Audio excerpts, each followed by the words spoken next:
ओम नीलांजनं समाभासं रविपुत्रं यमाग्रजं छायामार्तण्ड संभूतं तं नमामि शनिश्चरम्। ब्रह्मा मुरारिस्त्रिपुरान्तकारी भानु शशि भूमि सुदो बुधश्च गुरुश्च शुक्र शनिराहुकेतव सर्वे ग्रहा शान्तिकरा भवन्तु। सर्वे ग्रहा शान्तिकरा भवन्तु। क्रूराग्रह शांतिकरा भवन्तु। नमस्कार, स्वागत है आपका आचार्य वाणी में। मैं आचार्य डॉक्टर विक्रमादित्य आपके साथ हूँ। आज का विषय हमारा है मकर राशि। देखिए, मकर राशि वालों के लिए सबसे अच्छी सूचना जो आ रही है वो ये है कि उनकी 7.5 हो गई समाप्त।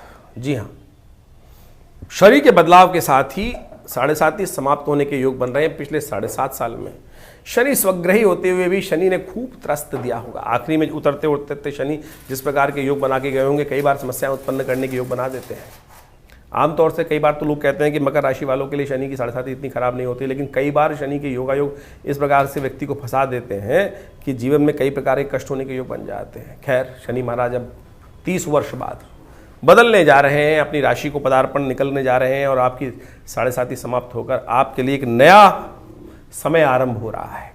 बहुत लंबा आपने 7.5 का समय छोटा मोटा समय नहीं होता है जो आपने बिताया, लेकिन अब समझ लीजिए शनि की 7.5 तो खत्म हो गई, लेकिन उसका कोप, उसका भय अभी भी बाकी है, उसका त्रास। क्योंकि क्या होता है कि जब वक्त खराब होता है तो व्यक्ति गड्ढे में फंस जाए, गड्ढे में गिर जाए, तो क्या होता है उस गड्ढे से निकलने के लिए भी कितनी हिम्मत करनी पड़ती है। क्योंकि पहले हम बहुत ऊंचे होते हैं, बहुत बढ़िया स्थान पे चल रहे होते हैं, उससे जाके नीचे जाना, गिरना और फिर क्लाइंब कर धीरे धीरे उस गड्ढे से बाहर आने में जितनी मेहनत लगने वाली है वो वही 7.5 वाला प्रभाव उत्पन्न कर देती है। फ्रस्ट्रेशन हो जाती है। और कहाँ गए हैं शनि महाराज? शनि महाराज गए हैं आपके, विशेषतः आपकी राशि के दृष्टिकोण से, 3य भाव में। 3य भाव पराक्रम का भाव है। पराक्रम का भाव है। पराक्रम भाव में भाइयों का भाव है, पार्टनरों का भाव है। और ये भाव विशेष तौर पर जब आपके जहां गया है तो भाव में शनि गए और वहां बड़ी विचित्र स्थिति यह है कि वह जो राशि पड़ी है वो है बृहस्पति की राशि। और बृहस्पति और शनि का संबंध बहुत अच्छा नहीं माना जाता। बृहस्पति जो है वो एक देवगुरु का स्थान प्राप्त है उनको। शनि जो है वो सूर्य पुत्र है। इसी कारण से शनि जो है आध्यात्मिक ग्रह होने के बावजूद भी वो थोड़े जिद्दी हैं, बड़े टाइट, अलग प्रकार के, सरल ग्रह नहीं है। दंडाधिकारी है और दंडाधिकारी को तो सरल होना भी नहीं चाहिए। इन्फ्लुएंस हो जाए तो फिर काय का दंडाधिकारी है। दंडाधिकारी जज जो होता है वो तो वैसे ही बहुत कर्म के अनुसार से जो जीवन में व्यक्ति को दंड देने का अधिकार रखते हैं, तो ऐसे में वो सरल नहीं है। गुरु शनि की अपने पिता के साथ बहुत चिमनती नहीं थी। जब कहा जाता है कि एक बार कथा में समझाएंगे, लेकिन छोटे रूप में इसको समझा देते हैं अभी, कि जब वो गए बृहस्पति के पास एक बार कि महाराज आपको हमको गुरु बनाना है, आपसे दीक्षा लेनी है आपके सानिध्य में रहकर, तो बृहस्पति ने उनको मना कर दिया कि नहीं, आप सरल नहीं हैं, आप आध्यात्मिक जरूर हैं लेकिन सरल नहीं है, पिता के साथ आपकी बनती नहीं, तो हम आपको दीक्षा नहीं दे सकते। उस दिन से शनि और बृहस्पति की आपस में बहुत अच्छी नहीं है। जब भी बृहस्पति की शनि की दशा में बृहस्पति या बृहस्पति की दिशा में शनि का योग आता है, शनि बृहस्पति की दिशा जाते हैं, कम से कम बृहस्पति तो नहीं खराब करते, लेकिन शनि उस भाव का अच्छा नहीं करते। तो आपको इस बात का समझना है कि शनि का जो ये स्थान है, जिस राशि में जा रहे हैं, 3य भाव में पराक्रम बृहस्पति की राशि पड़ी है, तो बहुत जल्दी आप परिश्रम करने से भगाने वाले हैं शनि आपको। जी हाँ, शनि जो है वो परिश्रम करने से आपको भगाने वाले हैं और यही आपकी समस्या का कारण है। और यही विशेष तौर पर, क्योंकि कर्म सही से करोगे नहीं, सही दिशा में करोगे नहीं, मन लगेगा नहीं और उसी पुरानी बात में रहोगे। कई बार क्या होता है कि दूध का जला जो है छाछ भी फूक फूक के पीता है, ये कहावत याद होगी। तो यही परेशानी की आशंका है और यही परेशानी को जीवन में आर्थिक कष्ट को बढ़ाने का योग बना रही है। तो ध्यान रखते हुए कार्य करने के लिए समय बिल्कुल श्रेष्ठ है। समय बिल्कुल श्रेष्ठ है, मोटर बिल्कुल, गाड़ी बिल्कुल ठीक है, परफेक्ट है, लेकिन आप यदि समय का सदुपयोग नहीं करोगे, सही समय पर सही काम नहीं करोगे, ये काम जिस स्थान जो है पुरुषार्थ का स्थान है, मेहनत का स्थान है, साहस का स्थान है, ये स्थान नौकरों का है, ये स्थान आपके निकट काम करने वाले लोगों का है। यदि उन पर सही से आपकी सपोर्ट नहीं होगी तो क्या होता है कि मैंने जैसे कहा कि दूध का जला छाछ भी फूक फूक के पीता है, तो क्या है, अभी मन की आशंकाएं दूर नहीं हो रही हैं आपकी। वो ऑब्वियस है, वो ऑब्वियस है कि इतने जो समय से गया है व्यक्ति, परेशानी से कटा है, तो क्या होता है वो एकदम धीरे धीरे वो बटन ठीक भी नहीं होते। ऐसी इज नॉट लाइक कि आदमी एक मैकेनिकल मशीन तो नहीं है कि आपने आज उसको स्टार्ट कर दिया और फिर वो ठीक हो जाए। तो इसको ज्योतिष के अनुभव के द्वारा, विज्ञान के अनुभव के द्वारा आप समझ सकते हैं उस चीज़ के द्वारा कि समय बिल्कुल ठीक हो गया है, लेकिन हमें अपने मनोमस्तिष्क को ठीक करने का प्रयास करना है, तब हम बिल्कुल ठीक कर सकते हैं। तो इस चीज़ को ध्यान रखते हुए कार्य करें। दूसरा कारण और भी है कि बृहस्पति शनि की दृष्टि जो है वो बहुत मारती है। कहा जाता है शास्त्र के दृष्टिकोण से कि शनि दृष्टि जहाँ भी पड़ेगी वो कहीं ना कहीं कष्ट देने के योग बनेगी। गणेश जी पे पड़ गई थी शनि की दृष्टि, गणेश जी की गर्दन तक नहीं बची। ये शास्त्र में कथाएं हैं, ऐसे नहीं कथाएं। कारण है कि शनि की दृष्टि ठीक नहीं, और शनि की दृष्टि आपकी राशि के दृष्टिकोण से देखूं इस वक्त बतने प्रयास करें, कहाँ पड़ रही है? बुद्धि पे पड़ रही है। तृतीय दृष्टि बुद्धि पर पड़ रही है, और बुद्धि पर पड़ती हुई दृष्टि क्या होगी? बुद्धि को जड़ बना देगी, समझना ही नहीं चाहोगे किसी से। ये आपके साथ समस्या होने वाली है। आप लोग, बहुत सारे लोग कह रहे हैं कि 7:30 खत्म हो गई, अब बिल्कुल उड़ने का टाइम है। आपको समझ भी, हम जो लोग समझाने का प्रयास करेंगे आप में ये हो जाएगा नहीं हम ही कर रहे हैं, हम ठीक है, बिल्कुल चिंता ना करो, हम कर लेंगे बिल्कुल ठीक ठाक। नहीं, सपोर्ट की आवश्यकता है। बुद्धि पर, संतान पर विशेष तौर पर दृष्टि पड़ रही है शनि की, और वहां वो खराब करेगा उस चीज को। भाग्य पर दृष्टि डाल रहा है, कर्म, वहां सप्तम जो नवम भाव है उस पर दृष्टि डाल रहा है शनि। भाग्य को आपको धर्म से दूर कर रहा है, और धर्म से दूर हुए तो भाग्य का सहारा नहीं मिलेगा। ध्यान रखना इस बात का। कई बार क्या होता है कि जैसे हमने पूरा समझाया, आपको कोशिश करें कि इतने लंबे समय तक आपके समय खराब गया, आपने बहुत पूजा की, पाठ की, सब कुछ किया, और कई बार वो सपोर्ट नहीं हो पाती, सही दिशा में पूजा हो ही नहीं पाई होगी। अब क्या हुआ, किसी ने आपको बोल दिया भाई ये कर लो, आप गए और ड्यूटी की तरह कराए, हनुमान जी की पूजा भी कराए, हनुमान चालीसा का पाठ भी कर लिया। मैम नहीं करे, नहीं किया होगा।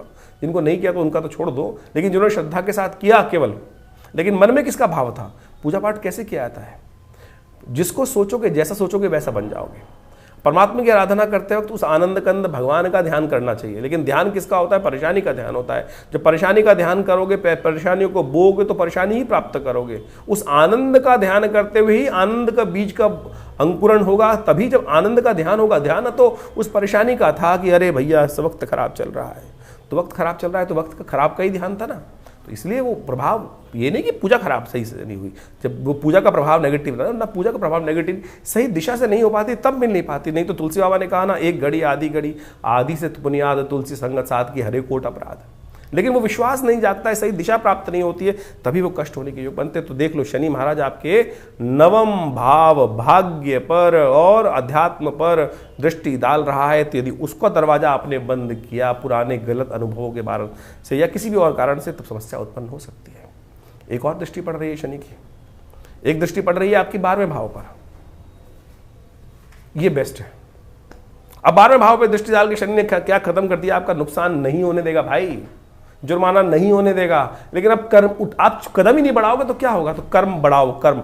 इस समस्या का एक ही समय है कि आपको केवल समय का सदुपयोग करना है। एक ही निवारण, जी हाँ, एक ही निवारण है, समय का सदुपयोग। आलस उतारो, शनि को उतार के फेंक दो। शनि उतर गया तुमसे, ये बात का ध्यान रख लो। ये हम साफ साफ कह रहे हैं, शनि उतर चुका। ये अनुभव आपके साथ समस्या पता है क्या होने वाली है?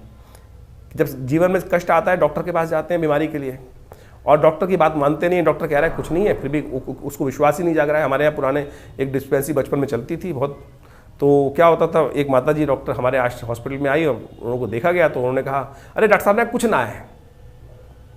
तो बोले डॉक्टर तो बेकार है। क्यों? बोले क्या हो गया? बोले तूने टैटू लगा के तो देखा नहीं, यानी वो स्टेथोस्कोप लगा के तो देखा नहीं, विश्वास ही नहीं जाग रहा है। यानी रोगी को कहा जा रहा है कि तू ठीक है, लेकिन नहीं जाग रहा है। तो आप समझो आप बिल्कुल ठीक हो गए हो, शनि उतर गया है, तो ये विश्वास आपको जगाने की आवश्यकता है। तो मकर राशि वालों, ये विश्वास जगाए, ये साहस यदि उठ गया।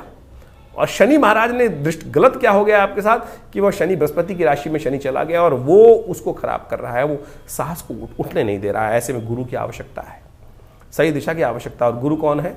जय जय जय हनुमान गुसाई, कृपा करहु गुरुदेव की नाही। तो हनुमान जी का सानिध्य लो ना, हनुमान जी का पाठ करना शुरू करो, देखिएगा वारे न्यारे हो जाएंगे, परिवर्तन का योग बन जाएगा, और इसके द्वारा आपके जीवन के कष्ट होने के दूर बन जाएंगे।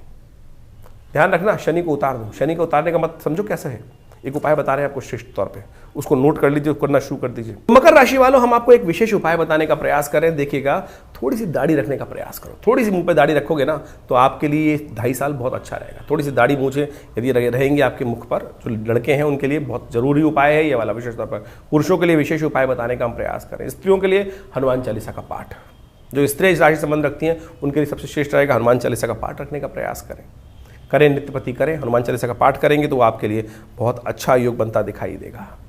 और ऐसे में विशेष तौर पर आपकी राशि के दृष्टिकोण से आपको भगवान शिव की नित्यपति आराधना करनी चाहिए। नर्मदेश्वर शिवलिंग, काले रंग का शिवलिंग, उसका ओम शन्नो देवी रविष्ट्रयापो भवन्तु पीतये शन्नो रविष्ट्रवन्तु नः, इस मंत्र का नित्य प्रति जप करते हुए उस पाठ को करने का प्रयास करें, रुद्राभिषेक करने का प्रयास करें। हमारा विश्वास है कि इसके द्वारा आपकी बहुत सारी समस्याओं को ठीक करने का रास्ता मिलेगा। देखिए, सबसे पहले हमें समझने की आवश्यकता यह है शनि और बृहस्पति का संबंध क्या है। शनि सूर्य पुत्र हैं और सूर्य देवताओं में सबसे श्रेष्ठ माने जाते हैं, साक्षात नारायण के अवतार माने जाते हैं। वहीं बृहस्पति जो हैं देवगुरु माने जाते हैं। कहा जाता है शास्त्र के दृष्टिकोण से अनेक कथाओं के माध्यम से इन संबंधों को समझने में, वैसे ज्योतिष के दृष्टिकोण से शनि और बृहस्पति का संबंध आपस में बहुत अच्छा नहीं। कारण क्या है? कारण यह है कि एक बार शनि महाराज जो बड़े कठोर हैं, वो हैं तो आध्यात्मिक साक्षात देवता ही माने जाते हैं। बहुत सारे लोग उनको संज्ञा दे देते हैं कि राक्षस, अरे साक्षात देव हैं शनि महाराज, न्याय अधिकारी हैं, न्याय के अनुसार से कार्य करने वाले हैं, दंडाधिकारी हैं। तो आप समझें कि शनि को इस प्रकार से भाव करना क्रूर ग्रह माने जाते हैं और उनकी तुलना पाप ग्रह के अंतर्गत की जाती है। यानी ज्योतिष के दृष्टिकोण से जो विशेष तौर पर ग्रहों के अनुसार से प्रभाव है, उनका प्रवृत्ति है, उसके अनुसार से उनकी संज्ञा दी गई है। तो शनि महाराज जो हैं वो दंडाधिकारी हैं और कहा जाता है भगवान सूर्य के पुत्र हैं। उसके अनुसार से एक बार बृहस्पति महाराज के घर गए और बृहस्पति वो चाहते थे कि बृहस्पति उनके शिष्य बन जाए, बृहस्पति के शिष्य को प्राप्त हो, जिससे उनका ज्ञान वर्धन हो। लेकिन क्योंकि शनि महाराज की उनके पिता सूर्य के साथ बहुत अच्छी बनती नहीं है, कहा जाता है कि आपस में जो बहुत संबंध मधुर नहीं है, इसी कारण से बृहस्पति महाराज ने उनकी कठोरता को कम करने की बात कही और जब तक ये बात ना हो कि आपस में संबंध ठीक ना हो, तब तक शिष्यत्व तो उनका स्वीकार मना कर दिया कि हम आपको शिष्य की दीक्षा नहीं देंगे। तो कहा जाता है इसी कारण से शनि और बृहस्पति की आपस में रुष्टता हुई और जब भी ग्रहों के अनुसार से शनि इस हीन भाव को मन में लेकर हमेशा रहे और इसी कारण से शनि और बृहस्पति का संबंध कभी अच्छा नहीं माना जाता। और शास्त्र के अनुसार से जब भी शनि महाराज की बृहस्पति की राशि में आते हैं तो कभी शुभ प्रभाव नहीं देते। दशाओं में आप समझे कि सूत्र कहा गया है कि बृहस्पति में शनि, शनि में बृहस्पति कभी अच्छा प्रभाव नहीं देता। खास तौर पर बृहस्पति की दशा में शनि का अंतर तो बहुत ही अनिष्टकारी माना जाता है। उसी प्रकार से जब भी बृहस्पति की राशियों में शनि महाराज आते हैं तो उनका शुभ प्रभाव नहीं होता है। तो इसके अनुसार से ज्योतिष के दृष्टिकोण से बहुत सारी बातें समझी जाती हैं। महाराज विक्रमादित्य के संबंध में भी एक अद्भुत कथा शास्त्र में आती है। उनके न्याय की पूरे विश्व में डंका बजता था, विभिन्न प्रकार की वैतालिक सिद्धियां भी उनके पास प्राप्त थी और न्याय तो विश्व में उनका प्रसिद्ध ही था। कहा जाता है कि एक बार शनि और बृहस्पति उनके राज्य में एक उनकी परीक्षा लेने उपस्थित हुए और जब महाराज ने न्याय किया तो उन्होंने बताया, जब सामने उपस्थित भी हुए शनि की, महाराज मैं शनि हूँ, तो महाराज ने अपने न्याय में कोई कुसंगति नहीं रखी। महाराज विक्रमादित्य ने सही रूप से न्याय किया। शनि महाराज ने उनकी परीक्षा लेते हुए कहा कि महाराज आपने आज मेरे खिलाफ जाकर न्याय दिया है, तो जब मेरा समय आएगा तब मैं आपको बताऊंगा कि किसका प्रभाव क्या होगा। जब महाराज विक्रमादित्य की शनि की महादशा शुरू हुई, शनि का अशुभ प्रभाव शुरू हुआ, तो उनके राज ज्योतिषियों ने कहा कि महाराज आपका शनि खराब आने वाला है, तो ऐसे में आपको सावधान हो जाना चाहिए। और कहा जाता है कि जब राजा की कोई शनि की कोई भी ग्रह की अशुभ दशा होती है तो उसका पूरा प्रभाव उसके राज्य पर भी पड़ता है। तो महाराज ने कहा कि मैं कुछ दिन विश्राम ले लेता हूँ, संन्यास में चला जाता हूँ, क्योंकि मेरे कारण से मेरी प्रजा का कोई अहित ना हो। तो अपने साथ जाते जाते कुछ काशापण ले गए थे। एक जगह छोले खाने के लिए, कहा जाता है चने खाने के लिए, उन्होंने कुछ काशापण वहाँ उस दुकानदार को दिए। वो काशापण भी कोयले के बन गए, महाराज को बर्तन मांजने पड़े। आप समझें ये स्थिति है कि जब शनि खराब आता है तो विशेष तौर पर किस प्रकार का जीवन में प्रभाव उत्पन्न होता है। तो हमें आप समझें कि हमें शनि के यथाउचित प्रभाव से आपके जीवन में जो शनि का प्रभाव समझते हुए कि आपकी राशि के अनुसार से किस प्रकार का प्रभाव रहा है, उसके अनुसार से उनके उपाय भी करने का प्रयास करना चाहिए। शनि के अनेक उपाय दिव्य शास्त्र में वर्णित हैं, अनेक मंत्र शास्त्र में उपस्थित हैं। वेद के अनुसार से शनि का एक मंत्र है जो रुद्र अष्टाध्यायी में आया है, शन्नो देवी रविष्ट्रयापो भवन्तु पीतये शन्नो रविष्ट्रवन्तु नः। इस मंत्र का वैदिक मंत्र, शनि का ये वैदिक मंत्र है, इसका यथाउचित भाव से जप करना चाहिए। शनि का तंत्रोक्त बीज मंत्र है ओम प्रांग प्रींग प्रोंग से शनिश्चराय नमः। बहुत सारे लोग बात करते हैं कि बात भाव पूछने का प्रयास करते हैं, कितना जपे महाराज। देखिए, वैसे तो तुलसी बाबा ने कहा एक घड़ी आधी से पुनियाद तुलसी संगत साध की हरे कोट अपराध। लेकिन उस भाव से कि जब मनसा वाचक तीनों रूप से एक होकर यानी अपनी श्रुति को एक बनाकर उस परमात्म तत्व में जाकर लक्ष्य सिद्धि के लिए मन, वचन और कर्म तीनों को एक कर कर उस श्रद्धा भाव से 1 सेकंड के लिए भी वो मंत्र जप करेंगे तो उसका प्रभाव हो जाएगा।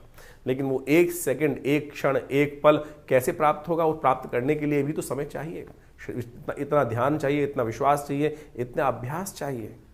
वो हो नहीं पाता है। तो इसीलिए कहा गया कि जो 1.25 लाख जप करो, 5 लाख जप करो, 10 लाख जप करो। वैसे शनि की संख्या जो है, जब अशुभ प्रभाव चल रहा हो महादशा में, तो 19 लाख मंत्र जप करने की शास्त्र में प्रमाणित बात की गई है। तो इतना मंत्र जप करने से ही उसका नेगेटिव प्रभाव इस कलिकाल में तो मंत्र जप की संख्या कई गुना अधिक बढ़ा दी गई है। तो उसको जप करना चाहिए, तब जाकर उसका प्रभाव, नेगेटिव प्रभाव दूर होता है। तो आप जितना हो सके चलते फिरते, उठते बैठते किसी भाव में इन शनि के मंत्रों का जप करें। शनि को मनाने के विभिन्न उपाय शास्त्र में वर्णित हैं। वो सब उपाय हम आपके समक्ष रख रहे हैं, आपकी राशि के अनुसार से बता रहे हैं। लेकिन फिर भी शास्त्र में अनेक जो उपाय बताए गए हैं उनको भी हमें समझना चाहिए। उन उपायों के अनुसार से यदि कार्य करेंगे तो जीवन में बहुत सारे कष्टों को दूर कर सकते हैं। शनि को मनाने के लिए हमने अनेक शास्त्रों का अध्ययन किया, बहुत सारी चीज़ों को निकाल के प्रयास किया। में सबसे श्रेष्ठ है शनि स्तोत्र, हनुमान चालीसा, सुंदरकांड का पाठ, हनुमान जी को चूल्हा चढ़ाना, शनि के मंत्र का जप करना। दशरथ कृत शनि स्तोत्र तो अपने आप में अद्भुत ही है। वो दशरथ कृत शनि स्तोत्र किस प्रकार से पाठ किया जाता है उसको हम करके दिखा देते हैं आपको। कहा जाता है कि महाराज दशरथ जो हैं वो देवासुर संग्राम में जब जा रहे थे तो रास्ते में शनि के दर्शन हुए और उस समय उन्होंने शनि के दर्शन का लाभ लेते हुए, क्या होता है आमतौर पर जब शनि महाराज कहीं रास्ते में किसी के पड़ते हैं तो कुछ रास्ते में क्या होता है, लोग रास्ता बदल देते हैं। लेकिन महाराज दशरथ ने उस वक्त महाराज शनि की प्रार्थना करी और दशरथ कृत शनि स्तोत्र शास्त्र में वर्णित है। यदि उसका नित्यपति आप एक बार भी पाठ कर लेंगे, यह हमने अपने अनुभव से देखा कि यदि एक बार भी उसका पाठ कर लिया जाएगा तो कैसे भी शनि की महादशा का अशुभ प्रभाव हो वो जीवन से दूर हो जाता है। शनि स्तोत्र इस प्रकार से है। ओम नमः कृष्णाय नीलाय शितिगंध निभाय च, नमः कालाग्नि रूपाय कृतांताय च वै नमः, नमो निर्मांस देहाय दीर्घमश्रुजटाय च, नमो विशाल नेत्राय शुष्कोधर भयाकृते, नमः पुष्कल गात्राय स्थूल रोमणे यथ वै नमः, नमो दीर्घाय शुष्काय कालम दृष्ट नमोस्तुते, नमस्ते कोडर आक्षाय दुर्निरीक्षाय वै नमः, नमः घोराय रौद्राय भीषणाय कपालिने, नमस्ते सर्वभक्षाय बलिमुख नमोस्तुते, सूर्यपुत्र नमस्तेस्तु भास्करे भयदाय च, अधोदृष्टे नमस्तेस्तु संवर्तक नमोस्तुते, नमो मंदगते तुभ्यं निरस्तंशाय नमोस्तुते, तपसा दग्ध देहाय नित्यं योगरताय च, नमो नित्यं सुदार्ताय अतृप्ताय च वै नमः, ज्ञान चक्षु नमस्तेस्तु कश्यपात्मजसूनवे, तुष्टो ददासि वैराज्यं हृष्टो हरसि तच्चणात्, देवासुर मनुष्याश्च सिद्धि विद्याधरोरगा, त्वया विलोकिता सर्वे नाशं यान्ति समूलतः, प्रसादा कुरु मे देव वराहोऽहम् उपागता, एवं अस्तु तदा सौरिग्रह राजो महाबला। तो ये शनि स्तोत्र है। इसका नित्यपति यदि एक बार पाठ भी कर लें, श्रवण भी कर लें, तब भी शनि का कब दशा आई खराब, शनि का गोचर खराब हुआ, कब आपके जीवन में कौन सी शनि की महादशा इत्यादि जो भी आ रही गोचर इत्यादि, ढैया इत्यादि, उन सब का प्रभाव जो है वो नेगेटिव प्रभाव जो है वो दूर हो जाता है। ये शनि का आशीर्वाद है स्वयं महाराज दशरथ को। तो आप इसको सुंदर रूप से नित्यपति एक बार कम से कम पाठ श्रवण कर लें या नित्यपति एक बार पाठ कर लें। हमारा ऐसा अनुभव है कि बिल्कुल इससे बढ़िया कोई और उपाय शास्त्र में नहीं है। सीधा साधा एक उपाय, ज़्यादा से ज़्यादा 2 मिनट 3 मिनट का पाठ है और एक बार यदि आप पाठ याद भी कर लेंगे तो इसका अद्भुत प्रभाव आपकी शनि की पूरी 7.5 हो, चाहे ढैया हो या शनि का नेगेटिव प्रभाव हो, उसको बिल्कुल रक्षा करने के योग बन जाएंगे। शनि ग्रह को मनाने के लिए शास्त्र में अनेक उपाय बताए गए हैं। जैसा भी आपने आपको अभी शनि स्तोत्र सुनाया, हनुमान जी के बारे में बताया, तो इसी प्रकार से शनि को मनाने के लिए आपकी राशि के अनुसार से जो विभिन्न उपाय हैं वो आपको समय समय पर करते रहना चाहिए। सबसे श्रेष्ठ उपाय आपको मैं एक बताएं कि आप ये काम कर सकते हैं। छोटे छोटे उपाय हैं। जब भी कोई भोजन करने बैठ रहे हैं उसका पहला हिस्सा लेकर कौवे के निमित्त डाल दीजिए बाहर, अपनी खिड़की से बाहर। ओम प्रांग प्रींग प्रोंग से शनिश्चराय नमः कौवे का ध्यान कर कर अपने ग्रास, खाने का पहला ग्रास निकालकर कौवे को डाल दीजिए। यह नित्यपति अभ्यास करने से कोई नुकसान नहीं होता आपका और आपके लिए कष्ट निवारण करने का सुंदर रास्ता बन जाएगा। हो सके तो शनि के बीज मंत्र, जैसे हमने आपको बताया था, प्रांग प्रींग प्रोंग से शनिश्चराय में, इसका स्तवन कर लीजिए। एक और प्रयोग हम बताते हैं आपको। हनुमान जी का विशेष तौर पर शनि के साथ संबंध रहता है, तो हमने एक बहुत अद्भुत दिव्य प्रयोग निकाला। हनुमान जी के बीज मंत्र को शनि के बीज मंत्र से संपुट युक्त करने के उपरांत यज्ञ करें, और उसका जब भी कर लें तो बहुत अच्छा रहेगा। जैसे ओम हंग हनुमतये नमः, ओम प्रांग प्रींग प्रोंग से शनिश्चराय नमः, ओम हंग हनुमतये नमः, ये एक हुआ।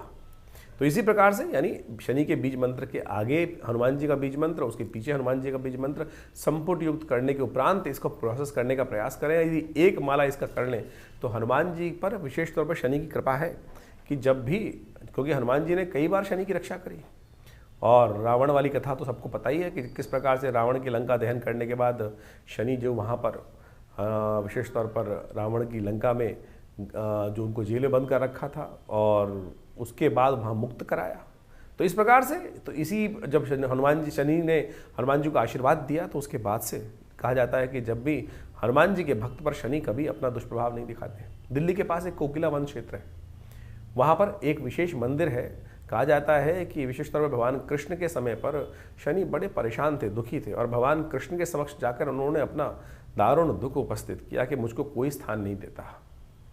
तब भगवान कृष्ण ने अपने ब्रज क्षेत्र के अंदर कोकिला वन क्षेत्र में शनि को वहाँ स्थापित किया है। कहा जाता है कि शनि के वहाँ दर्शन कर कर, शनि की वहाँ पूजा कर कर, शनि पर वहाँ तेल चढ़ाकर जो भी जीवन में शनि के कष्ट हो रहे हैं उनसे निवृत्ति का सुंदर मार्ग बन जाता है। तो शास्त्र में अनेक जगह इस प्रकार के सुंदर तीर्थस्थल हैं, उन सबको प्रमाणित शास्त्र में किया गया है, शास्त्र की कथाओं के अनुसार से। तो अनेक अनेक उपाय शास्त्र में वर्णित हैं, आप उन सब उपायों को करके बहुत सारे कष्टों को दूर कर सकते हैं। हनुमान चालीसा का पाठ तो नित्य प्रति चलते फिरते उठते बैठते करेंगे तो शनि के जो विशेष नेगेटिव प्रभाव है उनसे आपके जीवन के कष्ट दूर होने के योग बन जाएंगे।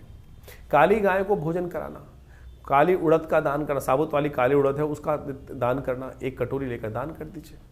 तेल का दान करना छाया पात्र में। और एक बात और ध्यान रखें, दान किसको किया जाए। बहुत सारे लोग दान करने के लिए विशेष तौर पर कहा जाता है कि एक विशेष वर्ण व्यवस्था के अनुसार से एक जो जाति उनके वही दान लेने के अधिकारी हैं। शनि का दान वैसे आमतौर पर लोग लेते नहीं हैं।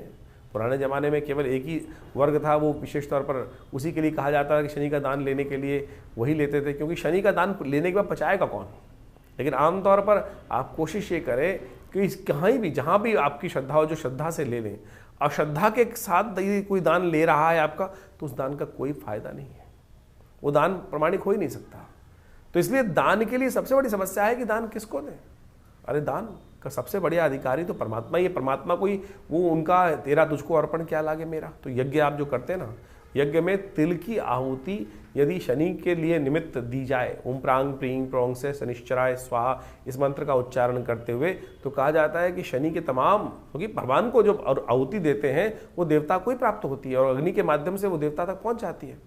आप सामने वाला व्यक्ति दान दे रहे हैं, अब समस्या क्या होती है, हमने किसी को दान दिया, कुछ पैसे दान दे दिए और उसने उससे कुछ व्यभिचार कर्म कर दिया, गलत व्यभिचार काम कर दिया, कुछ और नशा कर लिया, तो फिर क्या होगा, दान देने वाले का भी लगेगा, कष्ट होगा कि मैंने दान दिया था और इसका गलत का उपयोग किया गया। तो ऐसे में हमें ध्यान रखना चाहिए। तो सबसे श्रेष्ठ जो हमारे शास्त्र में कहा गया है कि देवता के निमित्त यज्ञ करें। यज्ञ में तिल का संबंध शनि के साथ बहुत बढ़िया से कहा जाता है और काले तिलों का के द्वारा शनि के निमित्त जो आहुति प्रदान करेंगे, इस प्रकार से इस मुद्रा के द्वारा। शनि की विशेष तौर पर एक मुद्रा भी है, यहाँ बताना प्रयास करते हैं हम। शनि का जो भी मंत्र जप करें या शनि आपकी कुंडली में नेगेटिव प्रभाव कर रहा है तो उस समय इस मुद्रा का अभ्यास करें। ये सबसे बड़ी आकाश मुद्रा जो है, सबसे ये उंगली आपके हाथ में जो उंगलियां हैं, ये बृहस्पति की उंगली है, शनि की उंगली है। शनि की उंगली को अंगुष्ठ के अग्रभाग से जोड़ देने से ये आकाश मुद्रा बन जाती है। शनि के तमाम मंत्रों का जप करते हुए इसी मुद्रा का अभ्यास करना चाहिए। शनि की आहुति भी इसी मुद्रा से देने का प्रयास करना चाहिए। और हमारे हमने विवेकानंद योगाश्रम में तो इस प्रकार के आयोजन समय समय पर करते ही हैं। अभी शनि जयंती आएगी और शनि जयंती पर हमने 100 पाठ हनुमान चालीसा के रखे हुए हैं। बड़ी विचित्र स्थिति है, लोगों ने ऐसी स्थिति बना दी शनि के नाम पर तेल दान करने के लिए 100 तेल के टीन दान करवा दिए जाते हैं और उसको जमीन में डाल दिया जाता है। ऐसी क्या फायदा शास्त्र के अनुसार से? शास्त्र में इस प्रकार की चीजें वर्णित नहीं है। दान करने के बाद उसको कहीं ना कहीं उपयोग क्यों होना चाहिए चीज। बड़े बड़े मंदिर बना रखे हैं लोगों ने कहीं विभिन्न जगहों में, और उनसे पूछा जाए तेल का क्या करते हो तो कई जगह कहा जाता है कि वो तेल हम जमीन में डाल देते हैं। अगर जमीन में भी डाल रहे हैं वो तेल बोरिंग कर कर, तो जमीन को आप खराब कर रहे हैं। तो शास्त्र में इस प्रकार की कहीं भी कोई स्थिति वर्णित नहीं है जो तथाकथित तौर पर आज लोगों को मूर्ख बनाने के लिए ये व्यवस्थाएं बनाई जा रही हैं। आप दान करते हैं तो उसका कहीं ना कहीं उपयोग होना चाहिए, श्रद्धा के साथ करने का प्रयास कीजिए। तो हमने आपके समक्ष बात रखी। तो ये सीधे साधे उपाय, जैसे ये आकाश मुद्रा है, इसका नित्य प्रति अभ्यास कीजिए। शनि का कैसे भी नेगेटिव प्रभाव होगा बिल्कुल ठीक होने के रास्ते बनेंगे। तो अभी हमने आपकी राशि के अनुसार से विभिन्न प्रकार की कथाओं के माध्यम से इस बात को आपके समक्ष रखा है। तो कोशिश ये करें, इन छोटे छोटे उपायों को अवश्य करने का प्रयास करें। धीरे धीरे आपके जीवन से कष्ट दूर होगा। शनि जब बहुत परेशान कर रहे हो तो तुलादान सबसे श्रेष्ठ है। अपने वजन के बराबर सतनाजे का दान लेकर, 7 अन्न उसमें काला उड़द जरूर होना चाहिए, गरीबों को दान कर दीजिए। कहा जाता है शरीर रक्षा के लिए और शनि के विभिन्न नेगेटिव प्रभावों को दूर करने के लिए दान सबसे बढ़िया और श्रेष्ठ माना जाता है। तो इसको करने का प्रयास कीजिए। तो देखिए, धीरे धीरे इन सब चीज़ों को करेंगे तो आपके लिए अच्छा योग बनेगा, कष्ट निवारण का योग बनेगा। और विशेष तौर पर अपनी जन्मपत्री का अच्छे शोध करा लें कि क्या आवश्यकता है। हर राशि के अनुसार से, हर जीवन के अनुसार से आपकी जन्मपत्री में क्या मुख्य कारण बना हुआ है, किसके कारण से जीवन की समस्याएं आ रही हैं। आप जो वस्त्र धारण करते हैं उसका भी प्रभाव है। आप किनके लिए, जो आप ये बात समझने की आवश्यकता है कि जो हम वस्त्र धारण कर रहे हैं किनके लिए लकी है, किनके लिए अनलकी है। सारी चीज़ें एक ही व्यक्ति के लिए लकी नहीं हो सकता है, भाग्यशाली नहीं हो सकता है। किसी के लिए कोई मार्ग भाग्यशाली है, किसी के लिए कोई मार्ग भाग्यशाली है। उसके लिए पूरी तरह से शोध की आवश्यकता है। आपकी जन्मपत्री को अच्छे से विश्लेषण कर कर, चीज़ों को ग्रह योगा योग देख कर कि कौन सा चीज़ आपके लिए अच्छी दिखाई देती है, कौन से रंग के वस्त्र आपको पहनने चाहिए, कब पहनने चाहिए, कब नहीं पहनने चाहिए। तो ये सब शास्त्र में वर्णित है, ये सब चीज़ें। और उसके अनुसार से जो ज्योतिषीगण हैं उन सब का अध्ययन कर कर आपको हम मार्ग बताने का प्रयास करते हैं। आशा करते हैं इन सब चीज़ों को समझेंगे और ज्योतिष की और बहुत सारी बातें हैं उनको धीरे धीरे अपने जीवन में उतारने का प्रयास करें तो लाभ होगा। तो ये शनि का जो विशेष प्रभाव है आपकी राशि के अनुसार से हमने आपको समझाने का प्रयास किया। देखिए, ग्रहों का प्रभाव वास्तविक तौर पर पूरे विश्व में पड़ता है और ग्रहों के प्रभाव को यदि समझ लिया जाए तो उसके अनुसार से हम अनेक उपाय विधि के अनुसार से, जिसका जैसी श्रद्धा होगी वैसा उपाय वो बताएगा। जैसे किसी को अगर आप समझें, किसी को आयुर्वेद में ज़्यादा महारत हासिल है तो उसको आयुर्वेद के ही उपाय दिखाई देंगे। किसी को वास्तविक तौर पर एलोपैथिक की अच्छी महारत है तो उसको एलोपैथिक के ही सब उपाय समझ में आएंगे। किसी को होम्योपैथिक के उपाय है तो उसको होम्योपैथिक की दवाइयाँ ही समझ में आएंगी और उसने उसका प्रभाव देखा है, उसके अनुसार ही वो लोगों के समक्ष रखेगा और उसका प्रभाव एनालाइज कर कर लोगों के ऊपर आता भी है। तो इस बात को हमें समझना चाहिए। तो ज्योतिष के अनुसार से, हमारे अध्ययन के अनुसार से हमने जितने उपाय शास्त्र में जहाँ जहाँ जिस प्रकार से हमने करके देखे, पिछले करीब अनेक वर्षों से बहुत सारे जो लोग आते हैं उनके ऊपर देखा, अपने ऊपर देखा, अपने परिवार के ऊपर देखा, समस्त समाज के ऊपर देखा, तो हमने वही उपाय आपके समक्ष रखे हैं। इसके अलावा भी हज़ारों प्रकार के उपाय हैं, लेकिन उपाय विशेष तौर पर इस प्रकार से करने चाहिए कि जिससे मन दुखी ना हो, कि संसार में किसी को उसका नेगेटिव प्रभाव ना उपस्थित हो। ऐसा समझें कि ज्योतिष के दृष्टिकोण से परमात्मा, हमारे ऋषि मुनियों ने कोई ऐसा उपाय, लाखों रुपए खर्च करने वाले उपाय तो नहीं बताए। सीधे साधे जो उपाय हैं, भगवान का स्तवन, थोड़ा मोटा दान, जो आपकी सामर्थ्य के अनुसार से यदि आप करेंगे तो सत्य मानिए कि उससे परिवर्तन आने का योग बनेगा। इसको ऐसा कतई ना समझें कि इसको उपाय करने के लिए हमको इतना महंगा खर्चा करने वाला उपाय करना है, मेरे पास पैसे नहीं है, उधार लेकर पैसे लाऊं और उससे उस उपाय को करूं और उसके बाद फिर अपने जीवन को, कष्ट को दूर करने के लिए वो कार्य करूं, तो वो उपाय नहीं हुआ भाई। तो शास्त्र में ऐसे उपायों को स्थान दिया ही नहीं गया है। अपनी सामर्थ्य के अनुसार से, अपने पुरुषार्थ के अनुसार से जो कुछ हम दान पुण्य इत्यादि, भगवान का स्तवन और पूजन इत्यादि कर कर अपने जीवन के कष्टों को दूर करने का मार्ग बनाते हैं, वही शास्त्र में प्रमाणित किए गए हैं। अनेक अनेक पुराण, अनेक अनेक ग्रंथ, उन सब में अनेक उपाय मंत्र के माध्यम से, दान के माध्यम से, स्नान के माध्यम से शास्त्र में वर्णित हैं और उन सबको हमने आपके समक्ष यथाउचित भाव से रखने का प्रयास किया। शास्त्र में विभिन्न कथाएं भी हैं। बहुत सारे लोग इस बात को बताने का, समझाने का बहुत सारे मैसेज भेजते हैं कि भाई आप कथाएं क्यों सुनाते हैं। अरे भाई, शास्त्र में कथाएं हैं तो उससे विश्वास जागता है। यदि विश्वास ही नहीं होगा तो कैसे कार्य करोगे। और पौराणिक कथाओं को, उसके लिए विशेष तौर पर शास्त्र में जो चीज़ें वर्णित है उससे हमारे मति के भ्रम दूर होते हैं। नहीं तो व्यक्ति को कैसे कह दोगे कि मतलब ऐसे कर लो, ऐसे कर लो, ऐसे कर लो, तो उससे क्या होगा, वो कहेगा कुछ होता ही नहीं है। तो उस पर विश्वास जगाने के लिए, समझ जगाने के लिए इस तमाम कथाओं को यहाँ उपस्थित करना परम आवश्यक है और वही हम करते हैं। इसके अनुसार भी गोचर का प्रभाव तो आप देखते ही हैं, जो राशि के अनुसार से हम बताते हैं। बहुत सारे लोगों का मत ये होता है कि राशि के अनुसार से आप बताते जो हैं वो संसार के समस्त 12 कैटेगरी में ही पड़ सकता है। देखिए, गोचर का प्रभाव तो राशि के अनुसार से ही बताया जाएगा और अनेक अनेक सिद्धांत हैं, या तो राशि के अनुसार से या लग्न के अनुसार से उसको पढ़ा जा सकता है। अब जो हम लोग जर्नल वे में यहाँ समझाने की उपस्थित कर रहे हैं, प्रयास कर रहे हैं, वो राशि के अनुसार ही गोचर का। इंडिविजुअल जन्मपत्री को आप यहाँ सोशल मीडिया लेवल पर नहीं डिस्कस कर सकते हैं। उसके लिए तो आपके अपनी एक समय चाहिए, व्यवस्था चाहिए और टाइम चाहिए, उसके अनुसार से आप समझने का प्रयास करें। लेकिन फिर भी गोचर का प्रभाव तो जर्नल है और उसको उसके अनुसार से समझा जा सकता है और वो उसमें कहीं कोई गलत बात नहीं है। तो उसको आप समझें, उसका प्रभाव अपने अनुसार से उस चीज़ को समझेंगे तो देखिएगा परिवर्तन का योग अच्छे से बना सकते हैं आप। ये उपाय जितने हमने बताए इसका अवश्य प्रयास कीजिए। हाँ, जो उपाय मंत्र संस्कृत के हैं उनका संस्कृत का उच्चारण बिल्कुल ठीक से करने का प्रयास करना चाहिए, तो ही उसका पूर्ण प्रभाव प्राप्त होगा। केवल हम कहें कि हमें संस्कृत मुश्किल है, संस्कृत तो सबसे आसान भाषा है और उसका शब्द का उच्चारण यदि सही से करोगे तभी वातावरण में उसका प्रभाव उपस्थित होगा। वो वातावरण में जो कंपन होगा उस मंत्र के उच्चारण से, उसके शब्द के उच्चारण से, उसी से उसका प्रभाव वास्तविक तौर पर समझा जा सकता है। ज्योतिष को वास्तविक तौर पर जीवन में उतारने के लिए बहुत सारे आयाम हैं। आपकी जन्मपत्री, आपके हाथ की रेखा, आपके शरीर विज्ञान के अनुसार से शरीर में कौन कौन से जो चिन्ह हैं उनका क्या प्रभाव है, उनके अनुसार से शुभ हैं या अशुभ हैं, आपकी जन्मपत्री में आने वाले योग हैं कब फलीभूत होंगे। अब हजारों व्यक्तियों की कुंडली में विभिन्न प्रकार के राजयोग हैं, उन राजयोगों को कब फलीभूत होने का समय है, वो दरिद्र योग कब परेशान कर सकते हैं, कुंडली में बैठा हुआ योग कब आपके जीवन में फलीभूत होगा, इन सब चीज़ों को अध्ययन करने की आवश्यकता है। और देश काल परिस्थिति दशा महादशा अंतरदशा प्रत्युत्तर दशा ग्रहों के इंटरनल कुंडलियाँ उन सबको समझकर हम उन सब चीज़ों को प्रभाव को सही रूप से समझ सकते हैं और आपके समक्ष उनके ज्योतिष के चमत्कार को आप स्वयं देख सकते हैं। तो आप आइए विवेकानंद योगाश्रम में। ये शोध संस्थान हमारे पिता आचार्य श्री केशव देव जी महाराज के द्वारा आज से करीब 60-70 साल पहले बनाया गया और वहाँ आज भी उसी परंपरा के अनुसार से, वैदिक परंपरा के अनुसार से समस्त कार्य यज्ञ इत्यादि किए जाते हैं। आश्रम में बहुत बड़ी गौशाला है, साथ में माँ भगवती का बहुत दिव्य मंदिर है जो मूर्ति 1947 में 1947 में मुल्तान पाकिस्तान से एक व्यक्ति लेकर आया और आज वो दिव्य प्रतिमा माँ भगवती दुर्गा शेरावाली की प्रतिमा आश्रम में प्रतिष्ठित है। चमत्कारिक प्रतिमा है। जो उनके सानिध्य में बैठकर यज्ञ करते हैं, उनकी आराधना करते हैं, नवरात्र में और अष्टमी के दिन, नवमी के दिन, चतुर्दशी के दिन भगवती के समक्ष बैठ कर यज्ञ करते हैं तो उन सब की मनोकामनाएं सिद्धि होने के अद्भुत योग बनते हैं। ये हमारा अनुभव है। जैसी भी जीवन के कष्ट हो उनसे दूर होने का रास्ता प्रशस्त हो जाता है। तो आप आइए विवेकानंद योगाश्रम में अपने निजी जो भी विचार विमर्श करने के लिए उस संबंध में भी आश्रम पर आकर आप संबंध स्थापित कर सकते हैं। हमारी वेबसाइट है acharyvikramaditya.com, आचार्यवाणी चैनल है और दिल्ली में एक बहुत बड़ा योग प्राकृतिक चिकित्सा आयुर्वेद का हॉस्पिटल भी है और वहाँ पर पूरा अभी हम बहुत जल्दी ही एलोपैथिक हॉस्पिटल का भी निर्माण करने जा रहे हैं। आप सबके सहयोग से इन समस्त भारतीय पराविद्याओं का शोध कर बहुत सारे संस्थान में बहुत सारी करीब 50 से ऊपर विभिन्न पुस्तकें आश्रम के द्वारा प्रकाशित की गई हैं। मुद्राओं के द्वारा कैसे विभिन्न रोग ठीक कर सकते हैं, हमने इस कार्यक्रम में आपको मुद्रा भी बताई कि शनि की मुद्रा को, शनि के नेगेटिव प्रभाव को ठीक करने के लिए कौन सी मुद्रा आपको कर लेनी चाहिए।